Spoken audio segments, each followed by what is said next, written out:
Hi and welcome to Ali Lives Well on Less. I'm Ali, an early retired teacher currently living on a small pension. And today is Money Monday. It's the last Money Monday of 2024.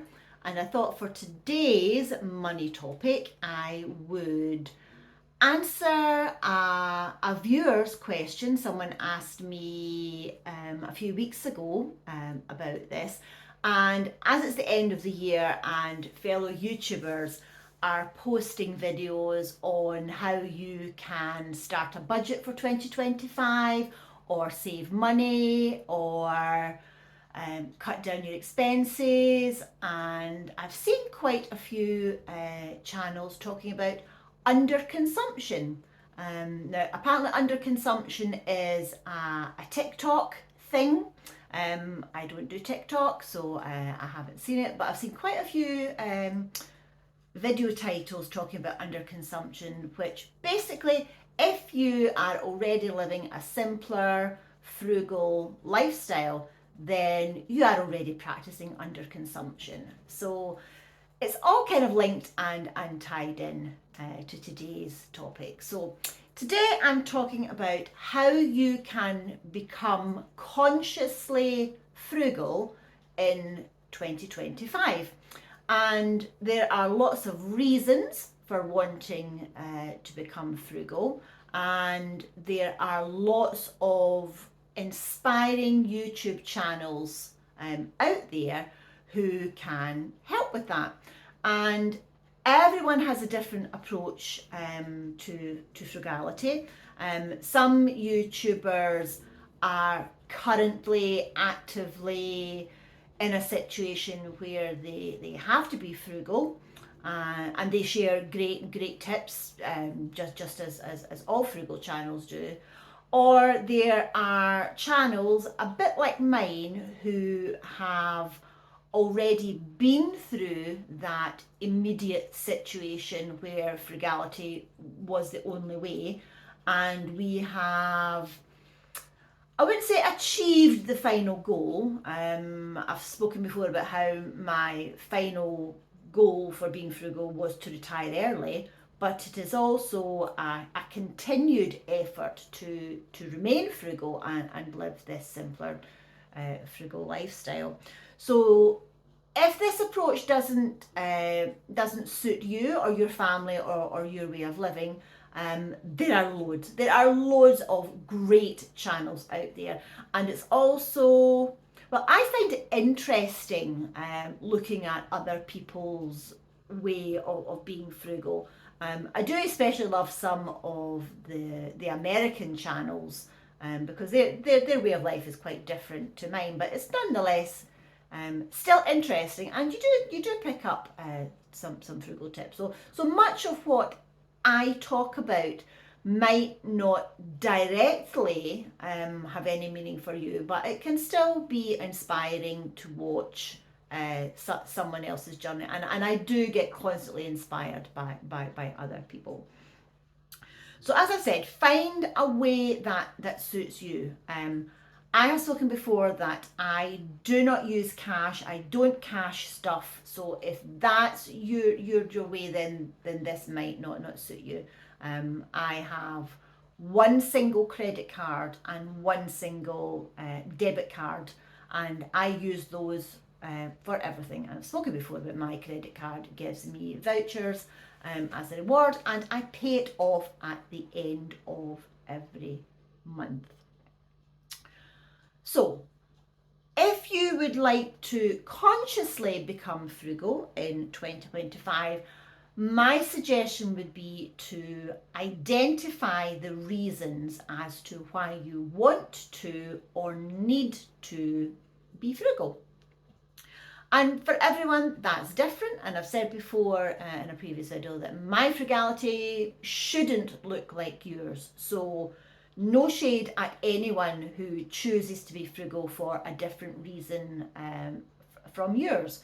So it may be that you need to become frugal because you want to continue paying off debt. It could be paying off a car, it could be paying off a mortgage, Or it could just be that in order to flip and survive, you've had to live on your credit card, but would like to get that payment down. You might want to save for something.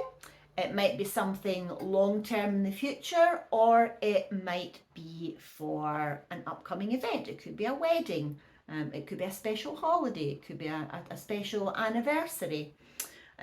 Or like me, my active frugality kicked in for early retirement. So whatever you want to be frugal for, that's not good English, whatever your reason for wanting to be frugal, firstly, identify the reasons and set yourself a goal. And I'll put a caveat to that in saying, don't put yourself under pressure to, for example, I want to save £5,000 by June. Unless you know you're disciplined enough and you already know the detail of your finances, I personally wouldn't recommend setting a specific goal unless you already know what that is. So I thought it would be useful to show. Now, just by coincidence, when I was thinking and planning this video, I found an old notebook, lol, very true, where now this one is 2021 and 22, so a couple of years ago when I was living in my previous house and I was working full time and earning a good salary. So what you need to do first of all is identify your fixed expenses. So your fixed expenses are those things that you have to pay. Sorry, I'm looking at my notes here. So you have to pay things like your housing, whether it's mortgage or rent, car expenses, expenses for going to work, if you have children, if you have pets. So all of these things are your fixed expenses. And some of them are legal responsibilities. So you know that you have to pay things like mortgage or rent or insurance or council tax, car repayment. So make a list of those. So remember, this is from several years ago, from a different way of living when I had a full-time job, a different house, blah, blah, blah. Okay, so obviously at the end of 2021, I made a list of all the things that I had to pay for. So I split them into two, car and house. So these are things I had to legally pay for. And you'll see that the total came to just over £9,000. So I would budget for the year knowing that these are the things that I would have to pay no matter what. Everything else like food, clothing, entertainment, holidays, that's all extra. And that is where you can save money. That's where you can double down on your budget and become frugal. Or at least that's what I did. So as I've said before, I'm not a financial advisor. This is how I've done it. This is how I did what I did to do what I'm doing now, if that makes sense. Right, okay, so done your expenses for the year.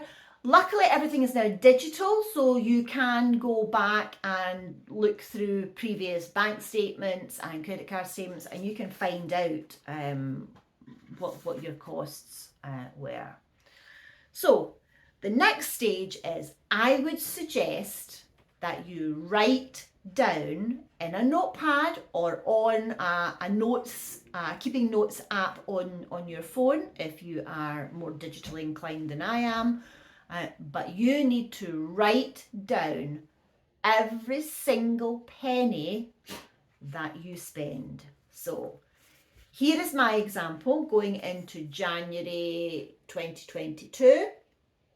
I wrote down every single thing that I spent, where I spent it, and what it was for. So on the 1st of January, I do remember this, on the 1st of January, my kettle broke. So I had to order a new one ASAP from Amazon.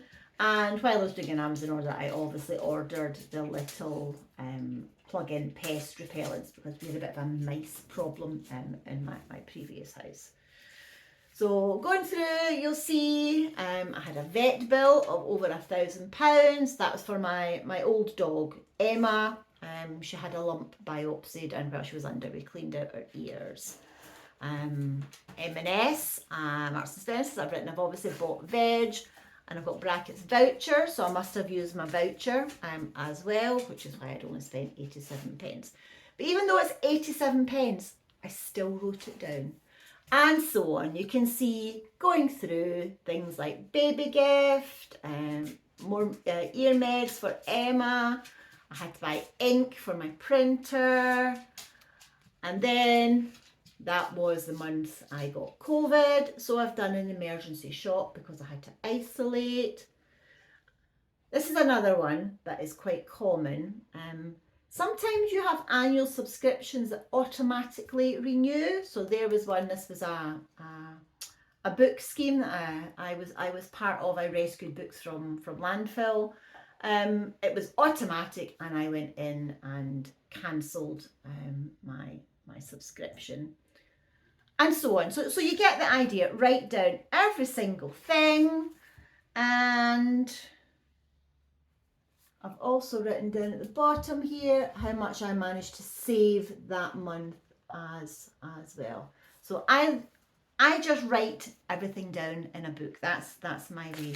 And then you can see into February, into March, April, and so on. So I just write it all down. And there's something about seeing it written down that makes you think, oh, did I need to spend that? Oh, should my shopping bill have been as much as that? Oh, did I have to go to Next and buy new clothes? So I would suggest writing it all down, but I would also suggest don't stop doing what your normal spending is, unless you are in an emergency situation and you have to go cold turkey. If you have a choice and you are trying to slowly cut down, it's a bit like giving up smoking or being vegan for January or doing dry January. It's really hard. It's really hard to change an ingrained habit. But there is a lot of scientific research behind the doing it slowly and doing it a bit at a time. So as I said, so unless you're in an emergency situation, certainly writing it down, just noting where you're spending and where you're overspending can be really useful.